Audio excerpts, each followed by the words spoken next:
প্রিয় শিক্ষার্থীরা, এইচএসসি 24 তোমাদের পরীক্ষা চলমান রয়েছে। ইতিমধ্যেই তোমাদের কয়েকটি পরীক্ষা হয়ে গেছে, তবে দেশের চলমান পরিস্থিতি খুবই ভয়াবহ। আজকে গতকাল প্রতিটা ক্যাম্পাসে, প্রতিটা রাস্তায় বিক্ষোভ প্রদর্শন হচ্ছে এবং এর মধ্যে আজকে শিক্ষা মন্ত্রণালয় থেকে একটি নোটিশ দেওয়া হয়েছে যে বৃহস্পতিবারের এইচএসসি ও সমমানের পরীক্ষা স্থগিত। অর্থাৎ বৃহস্পতিবার 21 তারিখ থেকে আবার তোমাদের পরীক্ষা চলবে, তবে 18 তারিখে তোমাদের যে পরীক্ষা অনুষ্ঠিত হওয়ার কথা ছিল সেটা স্থগিত ঘোষণা করা হয়েছে।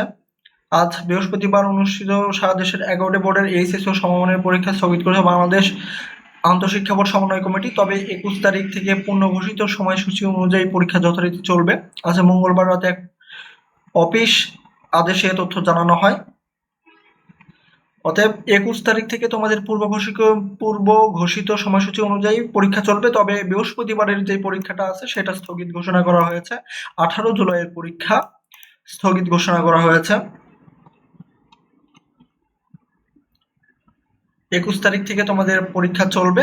দেশের পরিস্থিতি ভয়াবহ আকার ধারণ করেছে এবং শিক্ষার্থীদের সাথে অমানসিক আচরণ করা হচ্ছে, এটা খুবই দুঃখজনক। আমরা সাধারণ শিক্ষার্থী যারা আছি তারা অবশ্যই আমাদের শিক্ষার্থীদের পাশে দাঁড়াবো এবং আশা করি দ্রুত একটি সমাধান হবে। ধন্যবাদ সবাইকে।